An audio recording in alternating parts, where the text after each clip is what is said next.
Welcome students, the MOOCs series of lectures on advanced probability theory. This is lecture number 6. As I said at the end of my last class that from today we will start what is called random variables. Perhaps this is the most important concept with respect to probability. So, question comes, why random variables? We have seen many random experiments for which the set of possible outcomes that is omega, the set of possible outcomes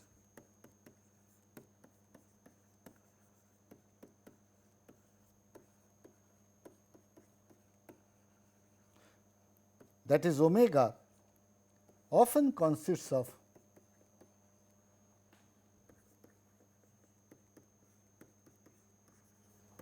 symbols. For example, tossing a coin,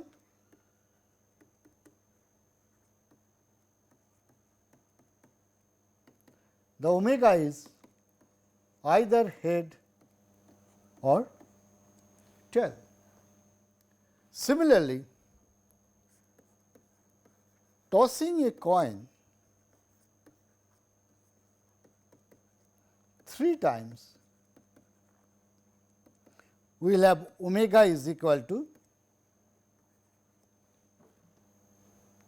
H H H H H T H T H H T T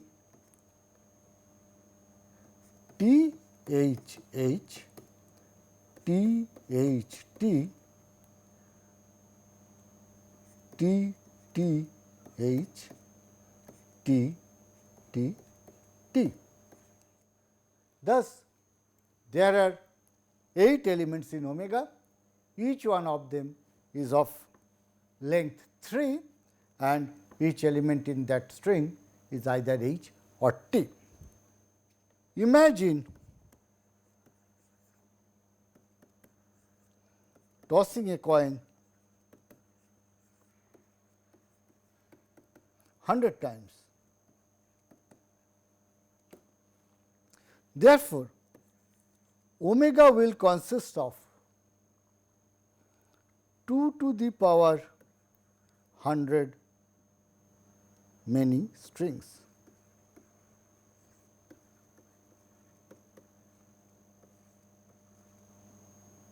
Of H and T. Naturally, if you have such a huge sample space, what we can infer out of it? Given any arbitrary string, nobody will be interested in which particular positions H has occurred or in which particular positions T has occurred, etc. Or in short, we do not get much information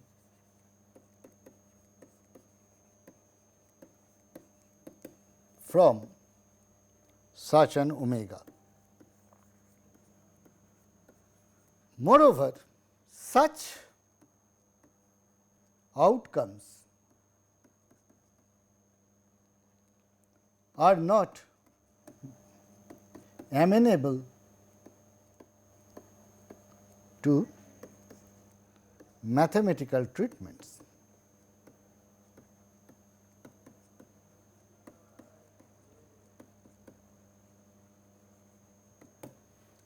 Hence, we try to map points in omega to real line so that we can use them for further calculations.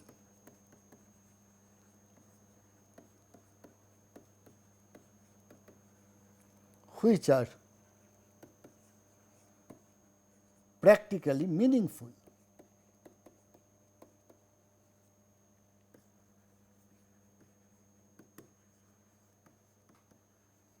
For example, tossing a coin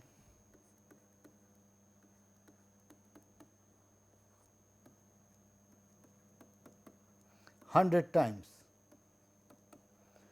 For this random experiment, we may be interested in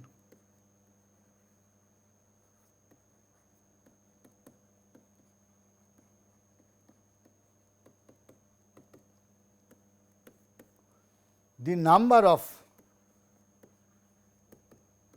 heads occurred in one trial. Note that here trial means tossing a coin 100 times and looking at its output. One may be interested in how many tosses are needed to get the first head, or one may be interested in how many tosses are needed to get 10 heads, etc. Now, you may ask me, what is the practical application of such results? We have to understand that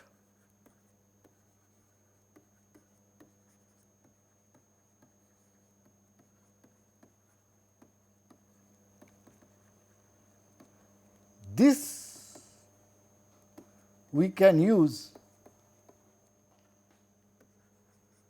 for some practical applications.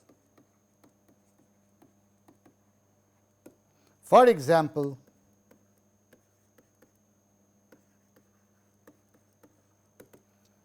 suppose a machine is producing items. Some of them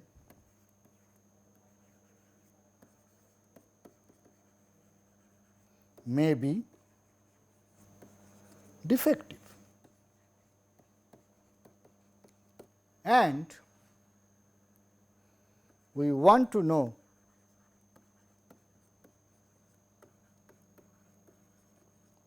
in a batch of 100 items, how many are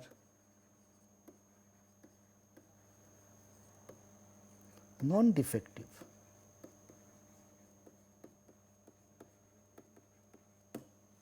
Do you now understand what I wanted to say? Therefore, this we can model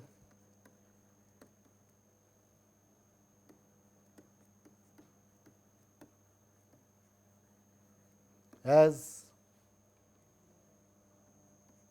tossing a coin 100 times. Therefore, in a batch of 100 items produced,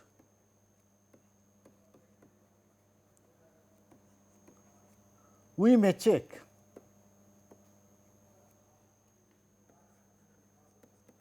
for each element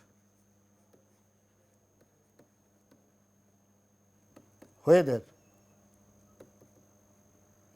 it is non-defective.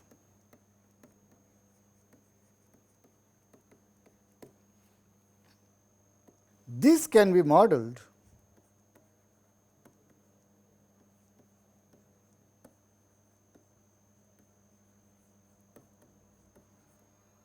as a coin tossing phenomenon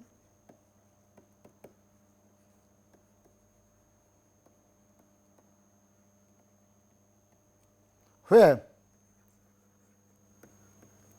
each scrutiny of an item may be like tossing a coin, and if the item is non-defective,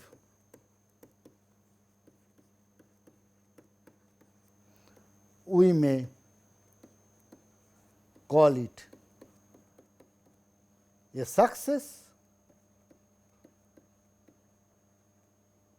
or getting ahead in the toss. Similarly, if the item is defective, we may say we are getting a tail in the coin toss.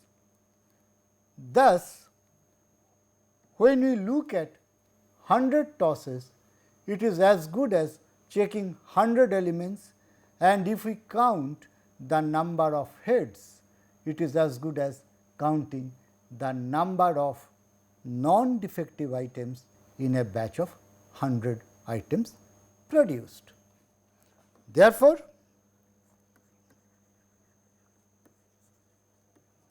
it makes sense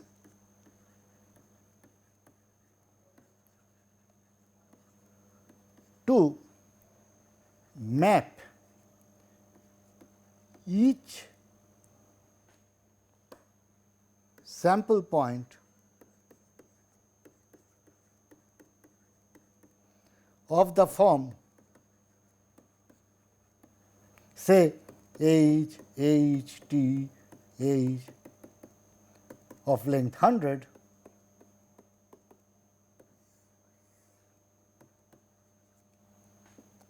as tossing a coin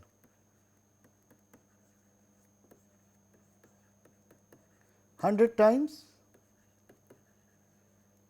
and counting of number of non-defective items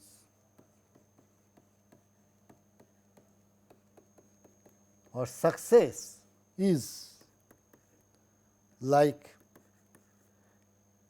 counting the number of heads in that sequence. Question is, how do we count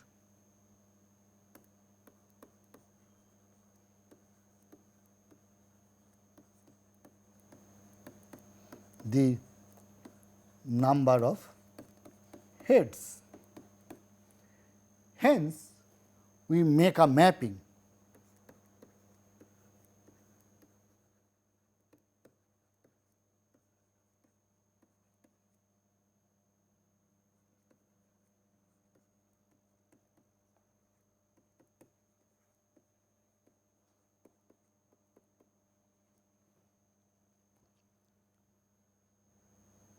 x from omega to 0 1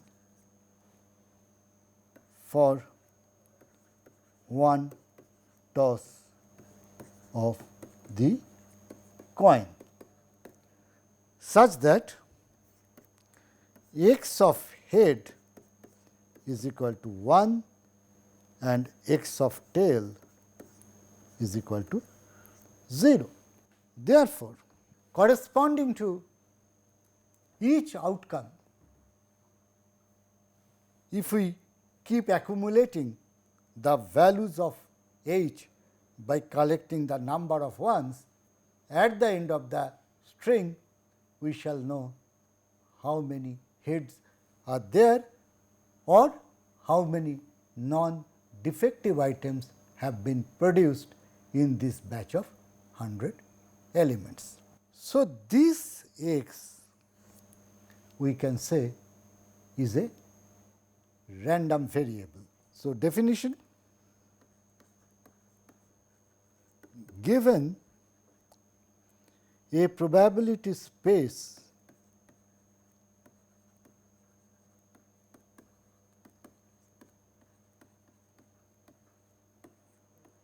omega is p, as you all know, omega is the set of possible outcomes, S is the sigma field defined over omega, and p is the probability measure.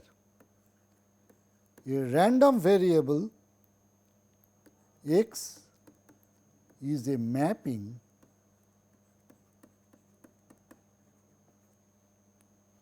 x from omega to r such that for every real number x, that is x belonging to R, the set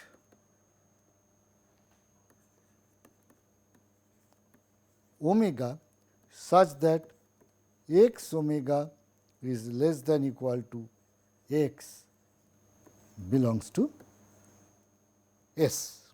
That means, we look at the set of all sample points and for each one of them we map it to the real number, and such that for this set it has to be an element of the corresponding sigma field. For example, tossing a coin 3 times,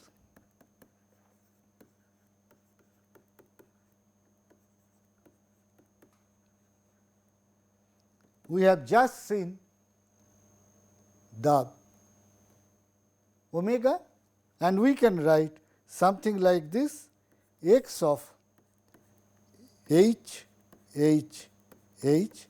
is equal to 3, because it is corresponding to 3 heads. X of h t is equal to x of h t h is equal to x of t h is equal to 2, because all of them are giving us 2 heads. X of t h is equal to x of t h t is equal to x of h t t is equal to 1, because each of this sequence gives me 1 hit, and x of t t t is equal to 0. Thus, we have mapped for each omega belonging to capital Omega, that is the set of possible outcomes. We are making a mapping from the w or the omega to the real numbers. Therefore, the above x is a random variable. Note that in the definition of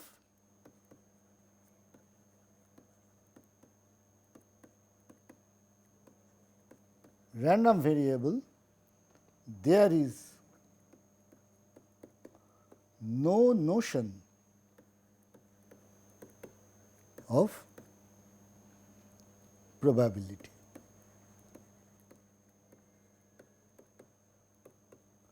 So, when we talk about a random variable as a mapping, we are not discussing probability at all.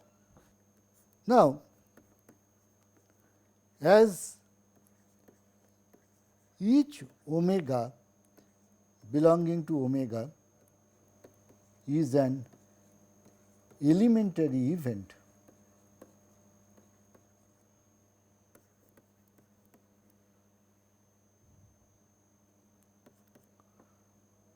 the event omega such that x omega less than equal to x can be written as the event x less than equal to x, where x is the corresponding random variable.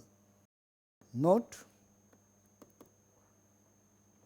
if x is a random variable, then a less than x less than equal to b,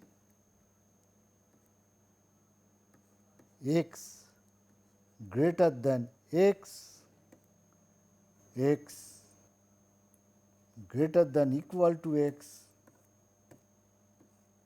a less than equal to x less than b, etc., are all events of the experiment.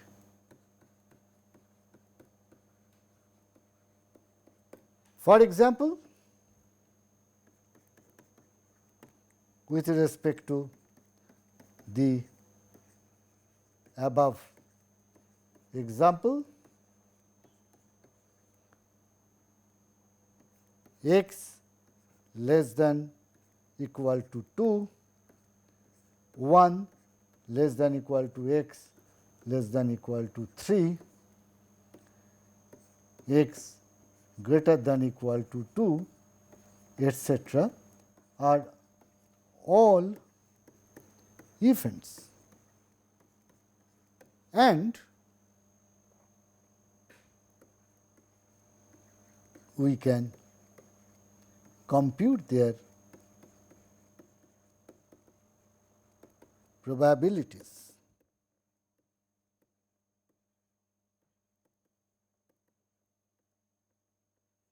I now give you a few theorems which I am not going to prove, but we should understand that if x 1, x 2 are random variables,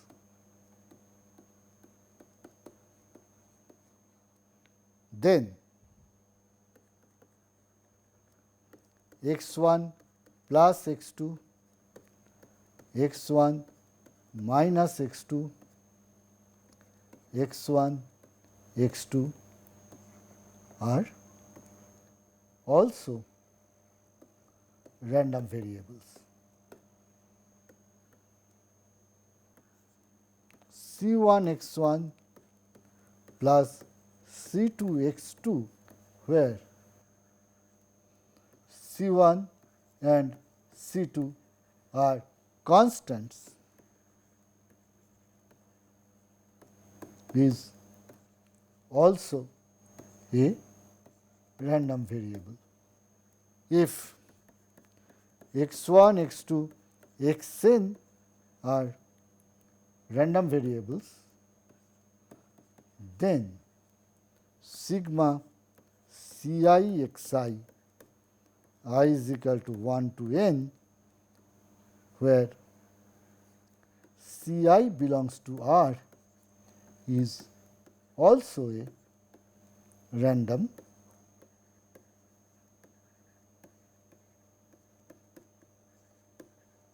variable. That means, I am looking at a weighted sum of different random variables, and that also is a random variable. If x is a random variable, then 1 by x is also a random variable, mod of x is a random variable. For n random variables x1, x2, xn, minimum of x1, x2, xn, maximum of x1, x2, xn are random variables. Like that, many such arithmetic functions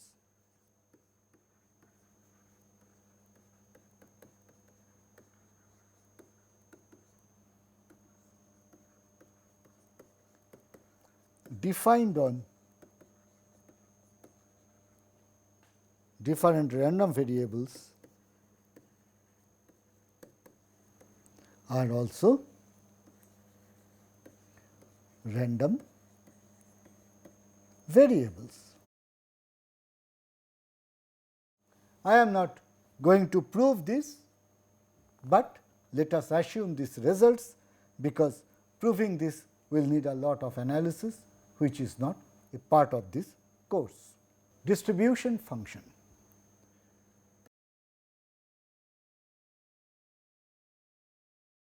With respect to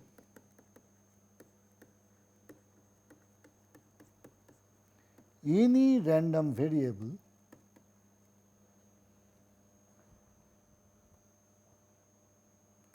we associate a function f such that f is from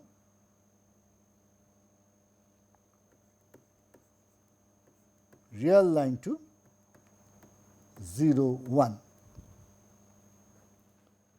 such that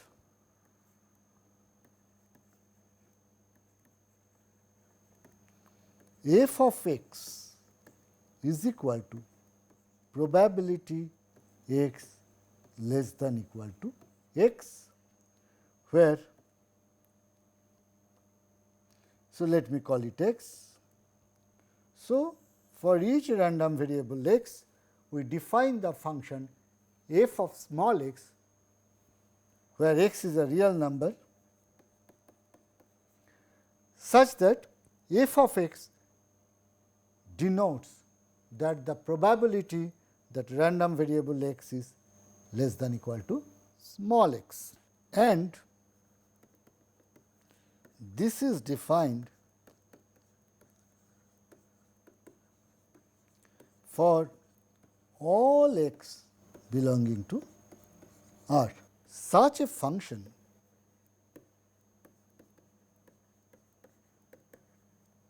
is called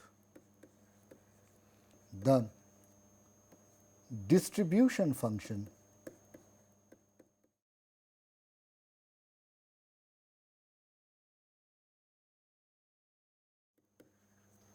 of the random variable x. In some books, you may find f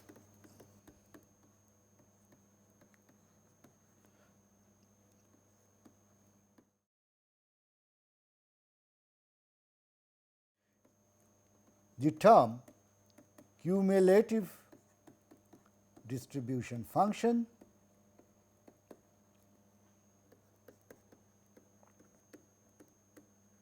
or CDF to denote the same thing.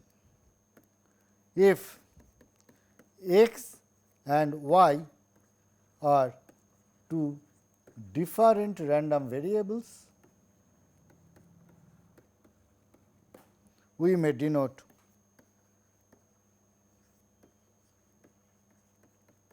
their CDFs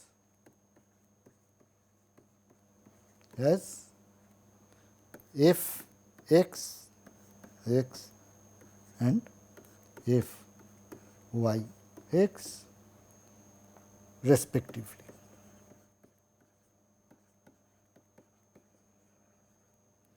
Or sometimes we use capital letters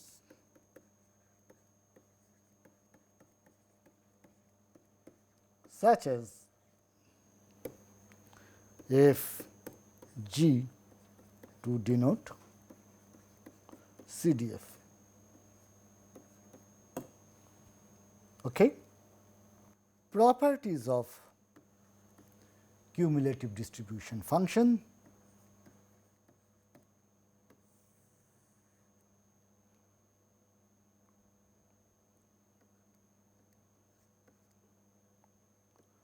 Zero less than equal to f x less than equal to 1 for all x. This is obvious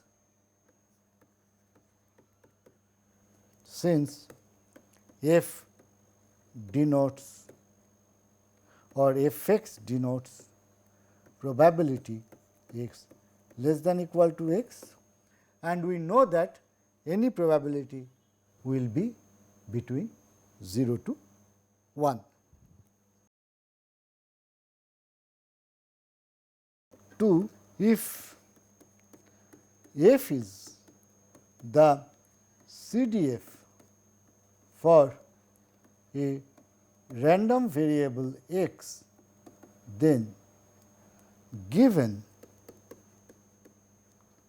a comma b belonging to R such that a is less than b,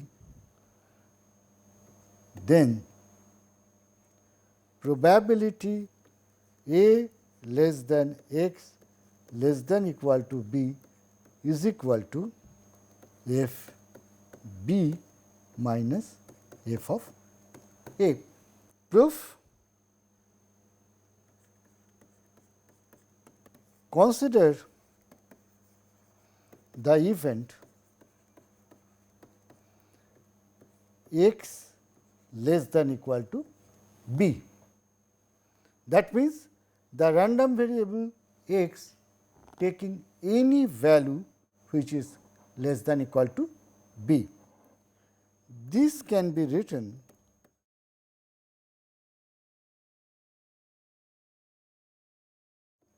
as the union of two disjoint events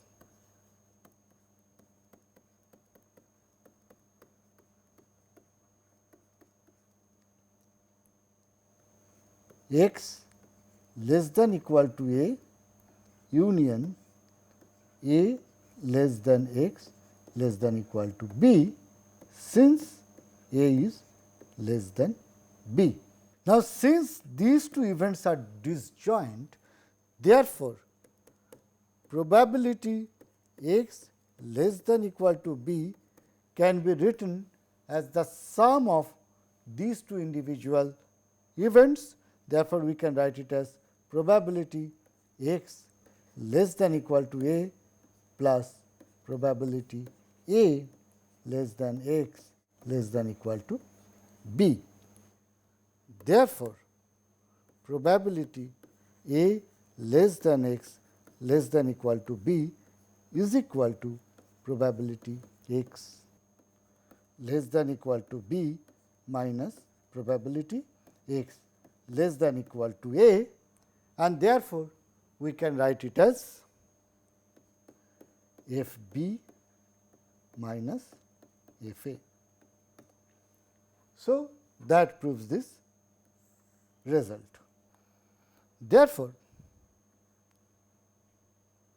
the event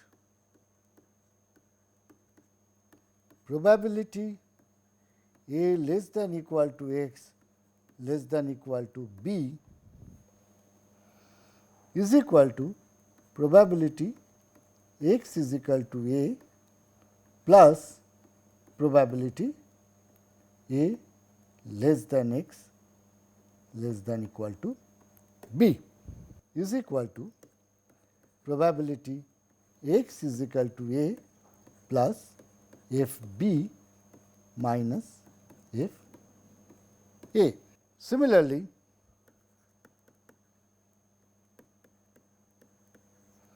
probability a less than x less than b is equal to f b minus f a minus probability x is equal to b. Therefore, if probability x is equal to a is equal to 0 and probability x is equal to b is equal to 0, then the probabilities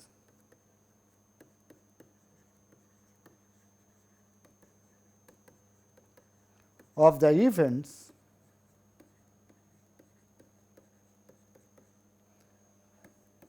a less than x less than equal to b, a less than equal to x less than equal to b, a less than x less than b, a less than equal to x less than b are all same. Next property, if a less than b, then f of b is greater than equal to f of a. Proof obvious from the previous result. 4. F of minus infinity is equal to limit a going to minus infinity of f of a is equal to 0 and f at plus infinity, which is equal to limit b going to plus infinity f of b, which is equal to 1. Proof. Let us first divide the entire R into union of countable number of finite intervals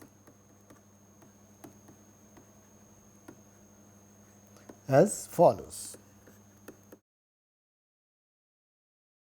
R is equal to union over I is equal to 1 to infinity minus I less than x less than equal to minus I plus 1 union of I is equal to 0 to infinity I less than x less than equal to I plus 1. So, basically what we are doing here, we are looking at the set of intervals like this minus 1 less than x less than equal to 0 union minus 2 less than x less than equal to minus 1 union minus 3 less than x less than equal to minus 2. Like that, we are going to any minus n. N can be very large, but this does not matter. There will be an interval that is going to cover it. Similarly, on the positive side, we are looking at when I is equal to 0, we get 0 less than x less than equal to 1 union. When I is equal to 1, it is 1 less than x less than equal to 2 union 2 less than x less than equal to 3.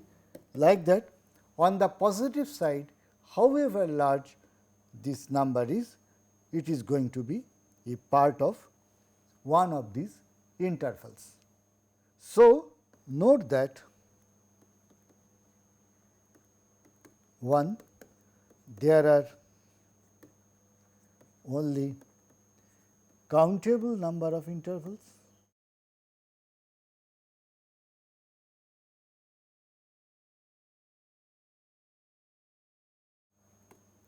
2, the intervals are disjoint.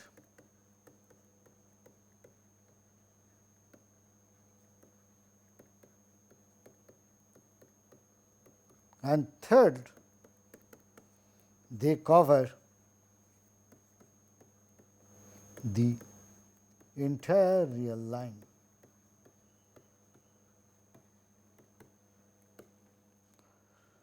Therefore, when x is a random variable,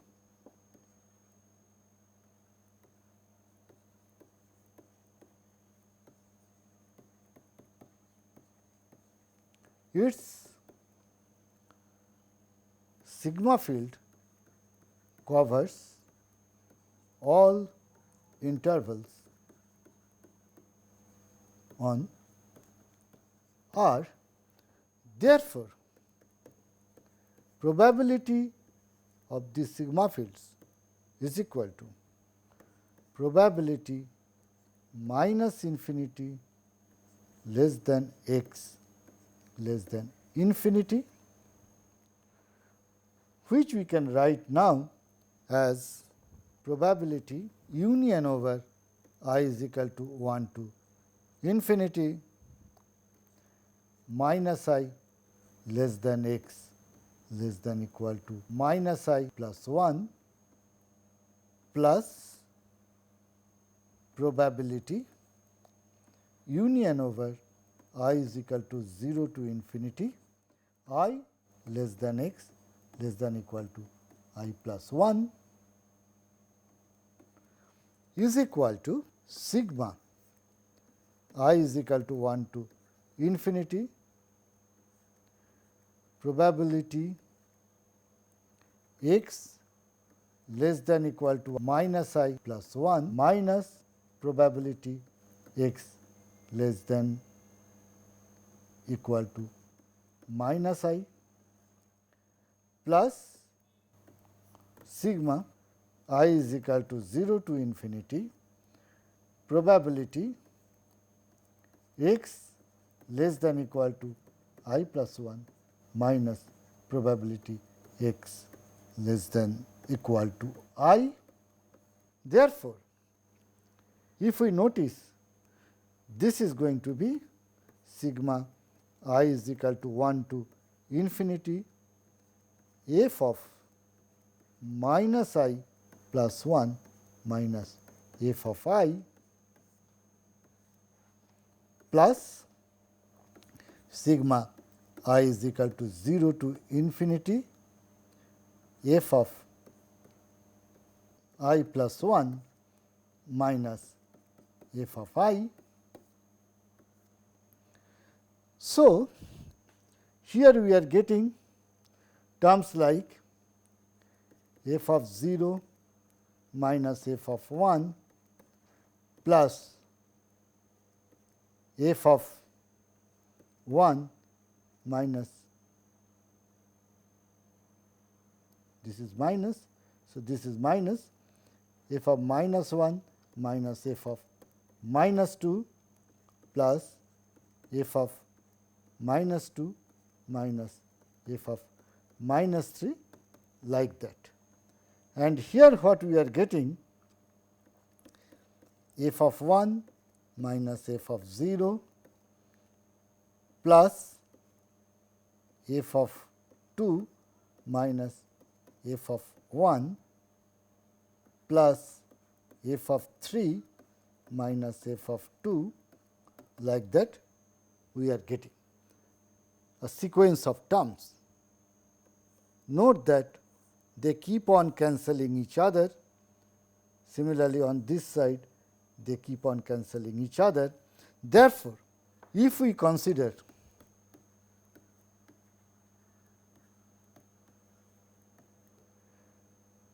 sigma I is equal to 1 to a f of minus I plus 1 minus f of minus I plus sigma I is equal to 1 to say b f of I plus 1 minus f of I. Then after cancellation, what we are going to have is equal to, everything will cancel. So, from here instead of everything we are going to get f 0 minus f of minus a, and from here we are going to get f of b plus 1 minus f 0.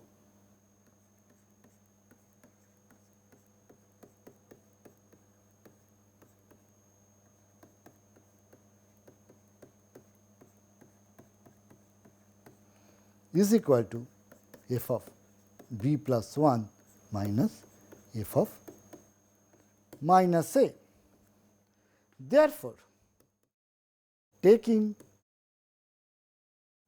limit a goes to infinity and b goes to infinity, we get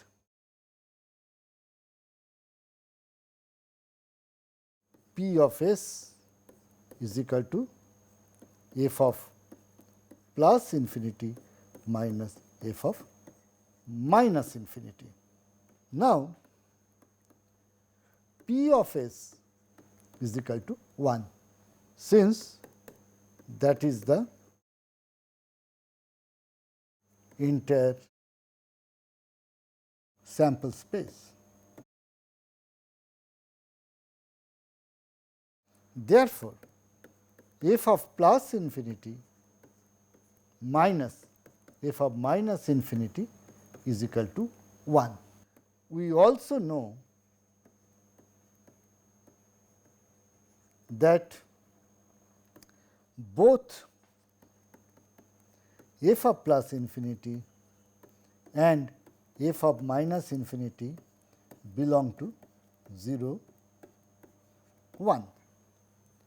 So, to satisfy both of these, we get f of plus infinity is equal to 1 and f of minus infinity is equal to 0. Proved. So, let me give you some examples.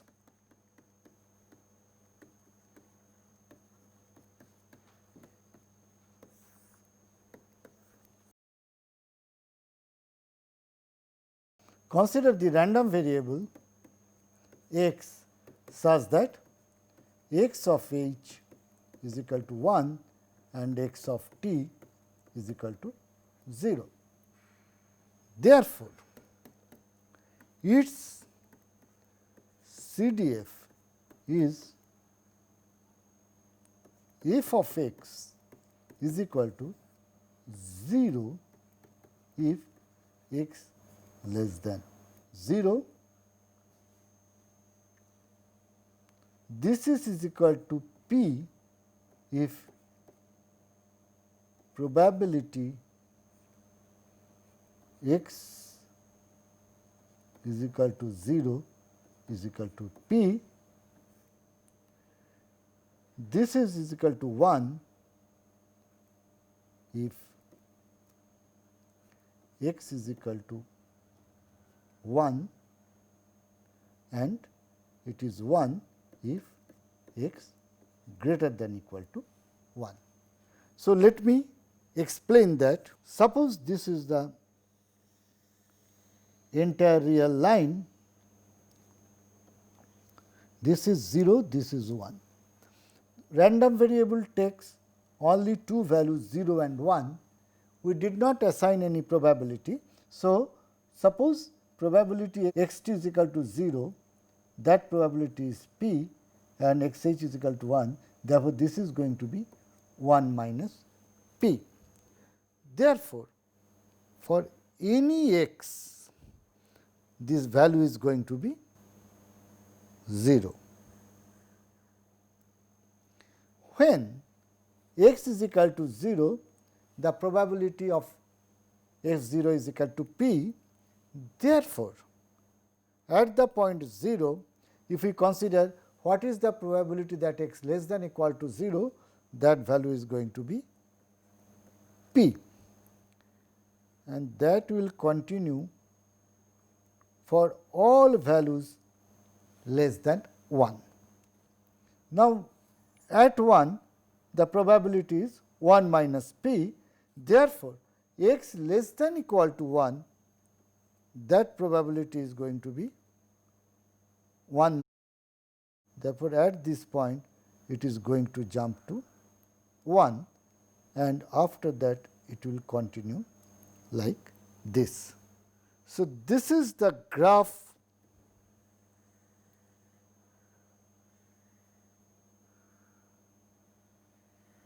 of the CDF of x. Let me now give you another example. Note that at the points 0 and 1, for which the random variable x has positive probability, we see a jump in the CDF. Similarly, if a random variable takes k values x 1 less than x 2, x k, such that the probability of x 1 is p 1, probability of x 2 is p 2, probability of x k is equal to p k, such that sigma p I is equal to 1 to k is equal to 1, then we may get a CDF as follows. So, if this is the real line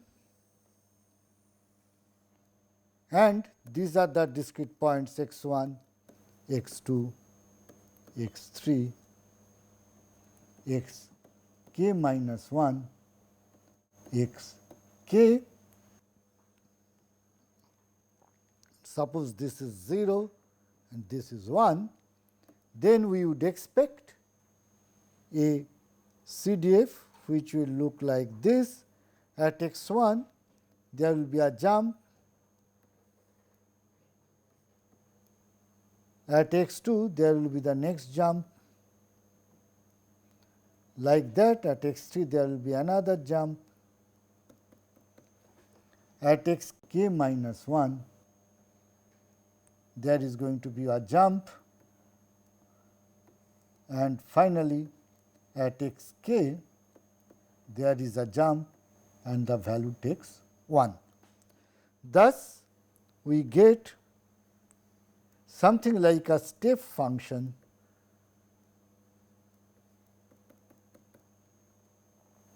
which looks like this. I hope you understood why such a shape will come. Now, note that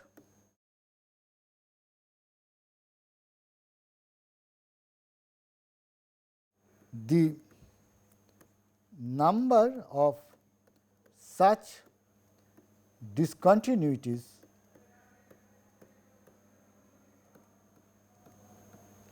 is at most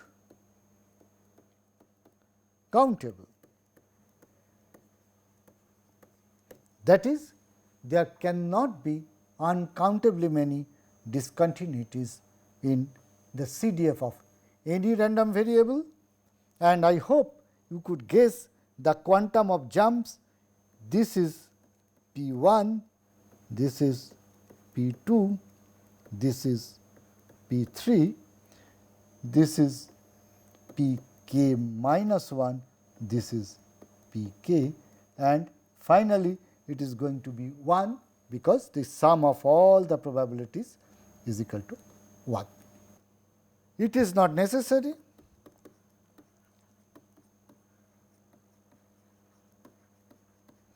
that all CDFs will have jumps or discontinuities.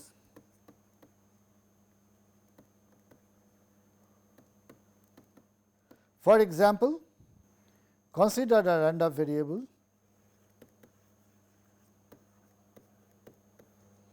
x such that x of x is equal to 0 if x less than 0 is equal to 1 if x belongs to 0 1 and it is 0 if x is greater than 1. Then f of x is equal to 0 if x less than 0. This is equal to x if 0 less than equal to x less than equal to 1 is equal to 1 if x greater than 1. Therefore, the CDF will be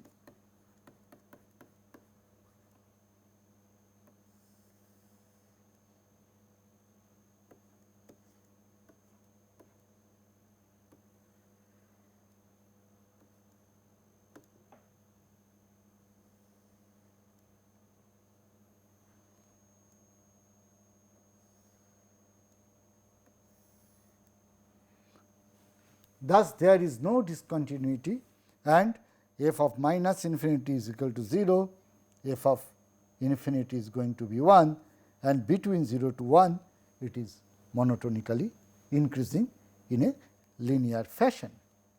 Try to convince yourself that you are going to get this CDF for the corresponding random variable. Okay friends, I stop here today. In the next class, I shall introduce different discrete random variables which are very important from modeling different applications. Thank you.